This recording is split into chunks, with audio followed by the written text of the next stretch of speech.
En esta ocasión vamos a retomar el tema de trastornos de la conducta alimentaria o TCA, también llamado. Los trastornos de la conducta alimentaria son un problema de salud pública a nivel mundial. Se estima que afectan aproximadamente el 9% de la población global, según los datos de la Organización de Anorexia Nerviosa y una asociación de desórdenes mentales. Entonces, los objetivos de esta clase, pues, es comprender que los trastornos de la conducta alimentaria y su clasificación, identificar los signos y síntomas y criterios diagnósticos, reconocer los factores de riesgo y consecuencias físicas y fisiológicas, y también conocer el abordaje multidisciplinario y el rol del profesional de la salud.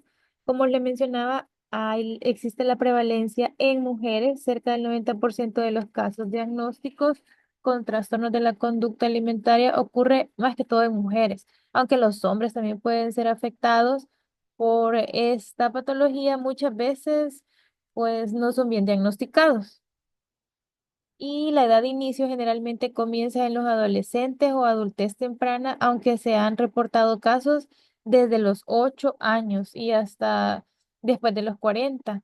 En Estados Unidos se estima que más de 30 millones de personas sufrirán este trastorno en algún momento de su vida, más que todo mujeres adolescentes. La prevalencia de anorexia nerviosa, bulimia nerviosa y combinada se sitúa en un 1 a un 4%, que ya más adelante la vamos a identificar. En Europa las tasas varían según los países, pero estudios en España, Italia, en el Reino Unido reportan de 1 al 3% de las adolescentes mujeres que presentan o que son diagnosticadas con trastornos de la conducta alimentaria. En Latinoamérica, aunque los datos son menos abundantes, se estima que son de 1,5 a 3% en mujeres jóvenes. En México es del 10% de mujeres. Y también es importante, ¿verdad? El diagnóstico y tratamiento temprano son fundamentales, ya que esos trastornos presentan la mayor tasa de mortalidad en todos los trastornos psiquiátricos. Pero entonces tenemos que saber cuál es la definición. Pues la definición es que es una alteración persistente en la alimentación o en el comportamiento relacionado con la alimentación que deterioran significativamente la salud física o el funcionamiento psicosocial de las personas, más que todo en mujeres jóvenes. Son trastornos mentales.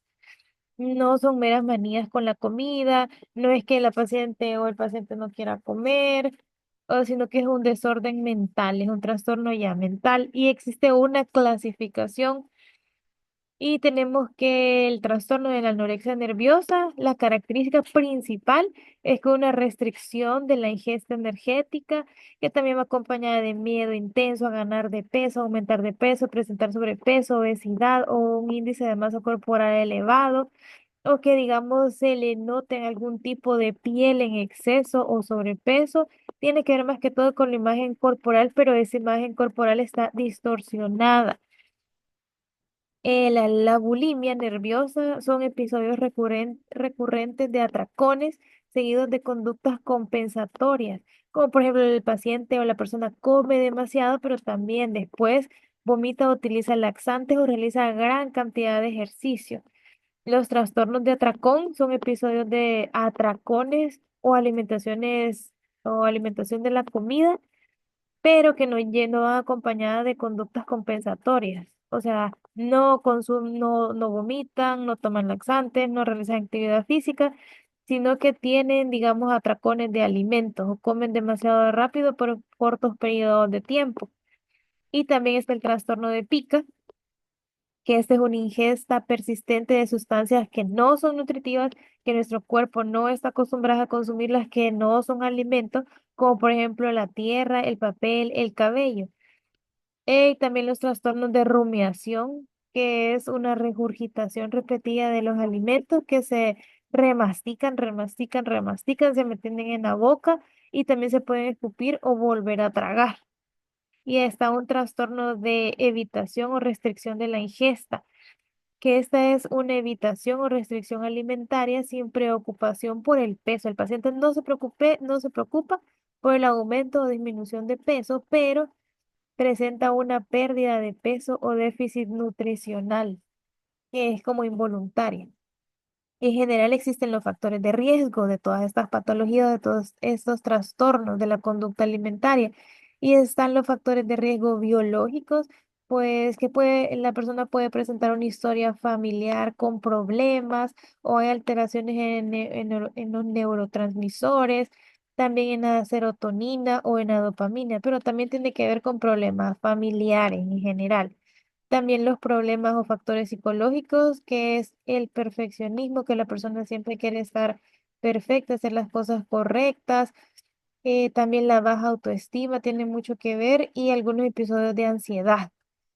Los factores socioculturales, pues este también es más que todo la presión que ejercen los medios de comunicación hacia las personas y más que todo, como mencionábamos, hacia las mujeres adolescentes, que es la presión por los estándares de belleza.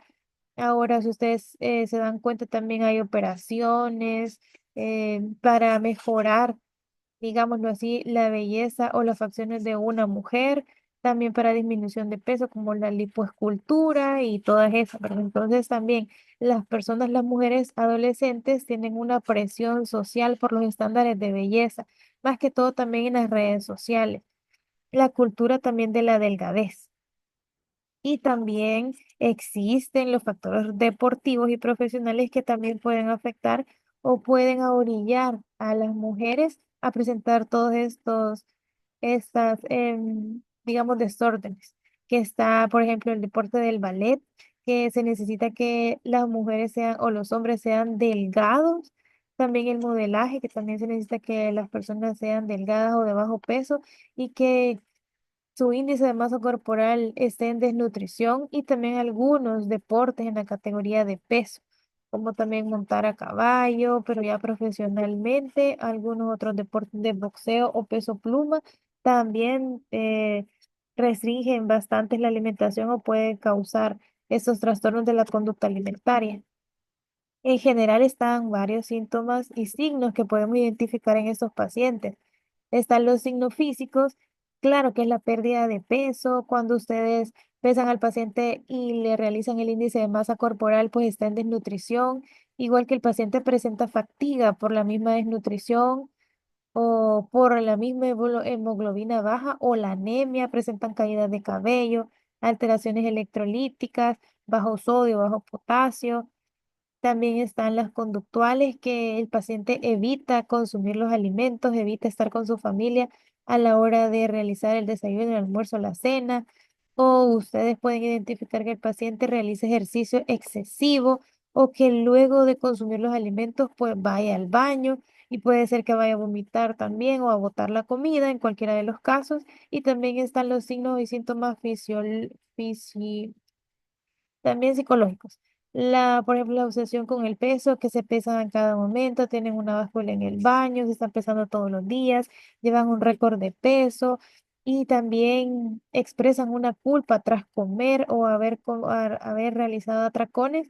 También hablan de que comieron demasiado, no comieron suficiente o comieron cosas con demasiado porcentaje de grasa. Digamos que estos pacientes conocen bien los macronutrientes, los carbohidratos, proteínas y grasas y cuántas calorías contienen cada uno. También presentan una distorsión de la imagen corporal.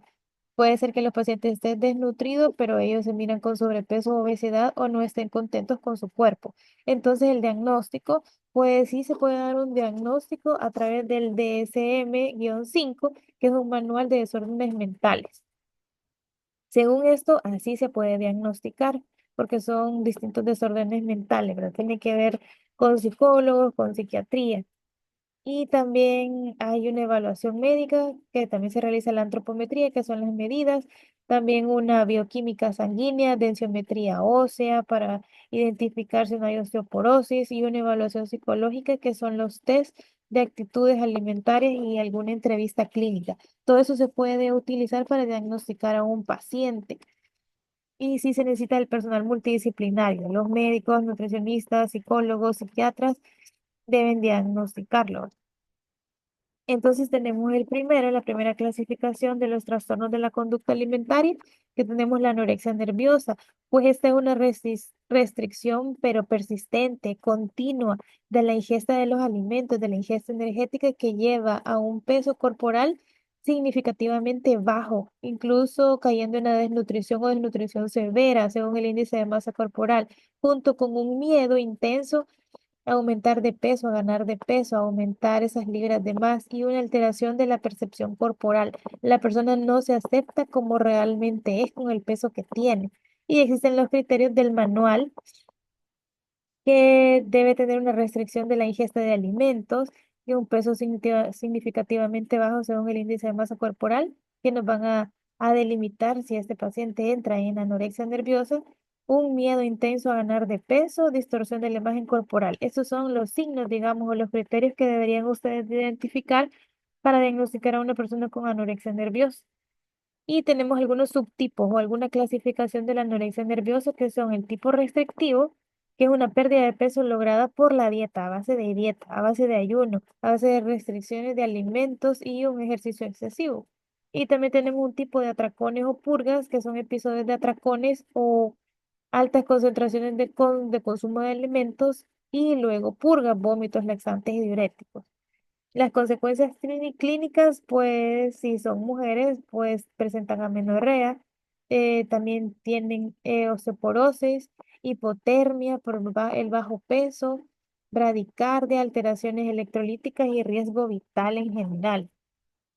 El tratamiento nutricional, pues uno de los objetivos nutricionales es restaurar el peso corporal de forma segura. Esto va lentamente, porque la persona como está consciente de las calorías que consume y no quiere consumir gran cantidad, pues debe de hacerse lentamente, pero siempre continuamente. Entonces se restablecen los hábitos alimentarios normales, digámoslo, para una persona normal y se corrigen los déficits nutricionales. También disminuir la fobia a ciertos alimentos y trabajar en su relación con la comida, también junto con un psicólogo. La intervención se realiza un plan de alimentación progresivo, se puede aumentar o iniciar con 30 calorías por kilogramo de peso. Recordemos que estos pacientes están desnutridos. También se evita una alimentación agresiva, digamos. Es decir, tenemos que tener cuidado con el síndrome de realimentación. No le podemos brindar el 100% de las calorías que el paciente necesita. Debe ser de forma progresiva, por eso se inician con 30 calorías o 40 por kilogramo de peso. Se deben de realizar una comida fraccionada, 3 tiempos de comida más 2 refrigerios y para que no incluya demasiada cantidad de alimento o volumen en la comida, porque si no, estos pacientes no van a querer comer. De educación alimentaria, debe explicársele o de mejor manera la cantidad de carbohidratos, proteínas y grasas. El paciente debe estar consciente de los alimentos que consume y debe tener una educación alimentaria y nutricional sobre esto. Debe de realizársele un monitoreo clínico estrecho, más que todo de electrolitos, pesos, signos vitales y bioquímica sanguínea. También se pueden utilizar suplementos. Si el paciente no quiere consumir alimentos por su volumen, se pueden utilizar suplementos nutricionales que son altos en calorías, pero siempre teniendo en cuenta las calorías por kilogramo de peso con las que se van a iniciar. Luego tenemos el número 2, que es la bulimia nerviosa, que es otro trastorno de la conducta alimentaria. Estos son episodios repetitivos de atracones seguidos de conductas compensatorias inapropiadas para evitar el aumento de peso. Es decir, la persona con estas características sí tiene hambre, sí tiene apetito, entonces lo que hace es, son atracones o, digamos, consumir la gran cantidad de alimentos en periodos cortos de tiempo y luego puede tener conductas compensatorias inapropiadas. Entonces, según los criterios que ustedes van a identificar en estos pacientes, tiene que tener episodios de atracones, que son una gran cantidad de comida en poco tiempo con sensación de pérdida de control. O sea, la persona no se puede controlar la cantidad de alimentos que consume en el periodo corto de tiempo. Las conductas compensatorias inapropiadas se realizan, como por ejemplo el vómito, se induce al vómito, el uso de laxantes, el ayuno prolongado y los ejercicios excesivos. También estos comportamientos ocurren al menos una vez por semana durante 3 meses para ser diagnosticado con bulimia nerviosa. La autoevaluación influenciada de forma excesiva por el peso y la figura corporal. El paciente de igual manera no se acepta de cómo es su cuerpo y a diferencia de la anorexia, el peso puede estar dentro de los rangos normales o incluso elevado, pero presenta estos atracones que se mencionan y van acompañados de episodios como vómito y uso de laxantes. Esa es la diferencia entre la anorexia y la bulimia nerviosa. Las consecuencias, erosión dental. Para, también está la parotiditis, también las arritmias y también la esofagitis. Y también puede presentar este paciente hernia de hiato. El tratamiento nutricional, en cuanto a los objetivos nutricionales, cortar el ciclo de atracón y purga que tienen estos pacientes, que es un ciclo. Regularizar los horarios de comida para que no existan los atracones. Hay que estabilizar el estado nutricional, que no suba ni baja, sino que hay que mantenerlos en un peso, digamos. También reeducar la percepción de la saciedad y el hambre en estos pacientes. Y la intervención es que el plan de alimentación esté estructurado. Siempre tiene que tener 3 comidas de 2 a 3 colaciones para evitar largos periodos de ayuno que también disparen estos atracones. Mientras más veces consuma los alimentos del paciente, pero siempre con comidas principales que estén planificadas, pues menos van a ser los atracones que consumen. También tenemos que evitar las dietas restrictivas que contribuyen al ciclo de las purgas. No tenemos que hacer demasiadas restricciones como esta dieta. También tenemos que identificar los desencadenantes de los atracones, que si de verdad es un hambre real o es un hambre emocional.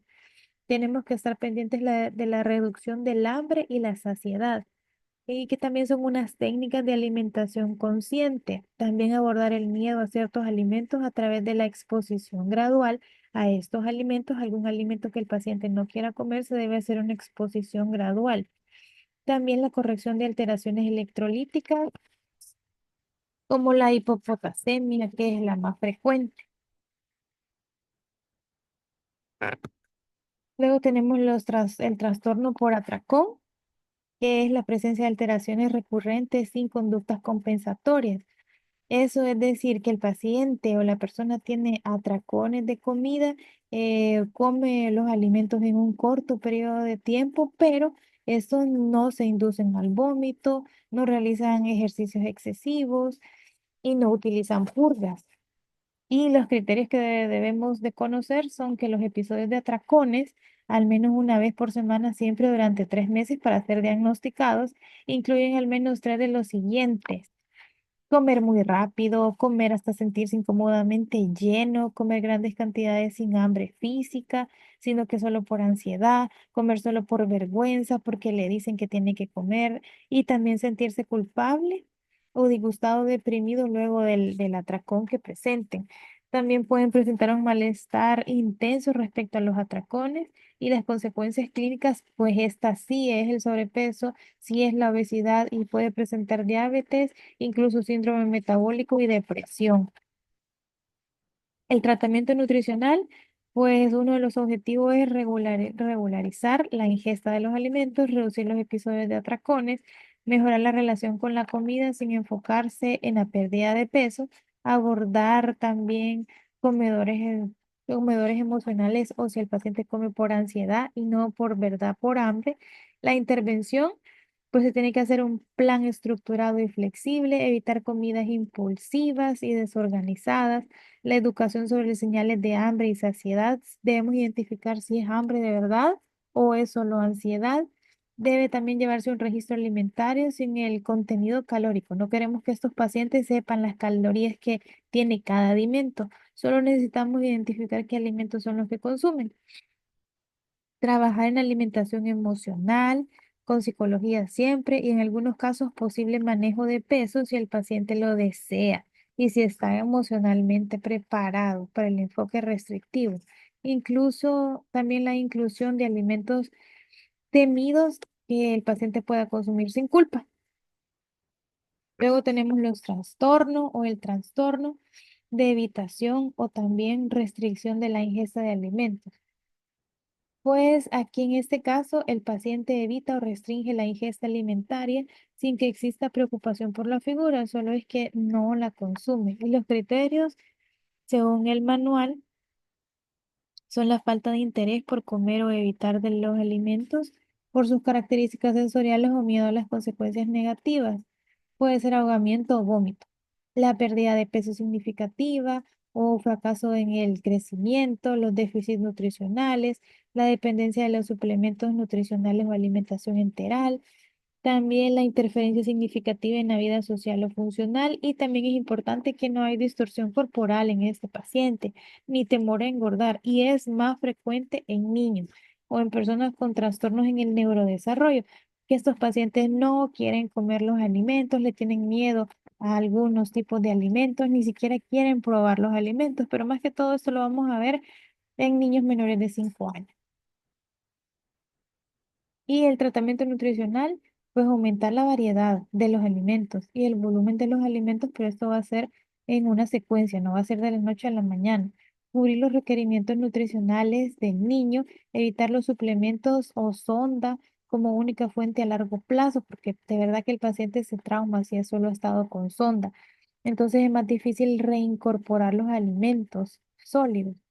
También mejorar la relación sensorial y emocional con la comida. Tenemos que vincular los alimentos con una buena experiencia.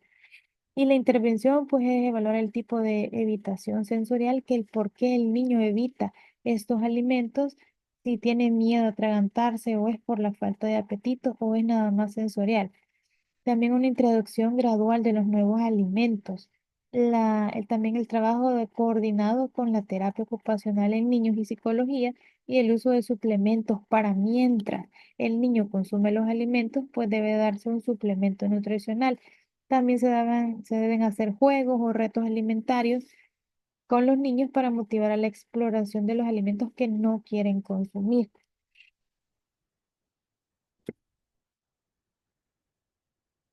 Y también tenemos la pica, que también llamada pica, de ingesta persistente de sustancias que no son nutritivas, que puede ser como pelo, tiza, papel, durante menos de un mes, que es inapropiada para el nivel de desarrollo.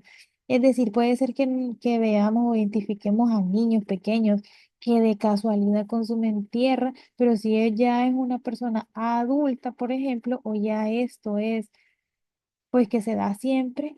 Si comen tiza, comen pelo o comen papel, pues sí se llama pica y están los criterios diagnósticos que son la ingesta no culturalmente aceptada ni parte de una práctica social y puede estar asociada con una deficiencia nutricional, que más que todo puede ser hierro y zinc, que eso también ocurre en el embarazo o trastornos del neurodesarrollo.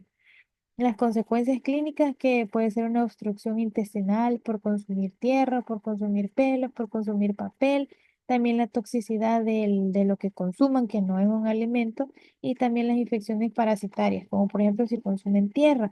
El tratamiento nutricional, pues debemos identificar si es una deficiencia de hierro o de zinc, que son las más comunes, y debemos eliminar el consumo de sustancias que no sean alimentos, como estos, como el pelo o algún tipo de otras sustancias y reforzar la alimentación adecuada. La intervención, evaluar los micronutrientes de la alimentación, si se están brindando adecuadamente o no, si el paciente tiene una dieta balanceada o no, y si la educación sobre los alimentos es fuente de los nutrientes que de verdad consumen y la suplementación se tiene que realizar. Y también tenemos el trastorno de rumiación, que es una regurgitación repetida del alimento durante menos de un mes. El alimento regurgitado puede ser remasticado, escupido o deglutido de nuevo. Las características no ocurren como parte de otro trastorno gastrointestinal y no, o sea, es decir, no es fisiológico y tampoco se explica y no se explica mejor por otro trastorno de la conducta alimentaria y pueden ocurrir sin náuseas, sin arcadas y sin malestar fisiológico. Es por el propio gusto de la persona que rumea. Frecuentemente se presenta en bebés, en personas con discapacidad intelectual, en adultos puede aparecer como ansiedad o como hábito aprendido. Y las consecuencias clínicas, pues sí puede presentar desnutrición, pérdida de peso, irritación esofágica. El tratamiento nutricional, prevenir desnutrición, asegurar ingesta adecuada sin recurrencia de la regurgitación, y también la intervención es fraccionar las comidas pequeñas y frecuentes, mantener posición erguida después al paciente de haber comido y las técnicas conductuales, explicarle al paciente cómo es la respiración diafragmática tras la comida, si es que presenta alguna dificultad. Y bueno, esto era todo lo que teníamos sobre los trastornos de la conducta alimentaria.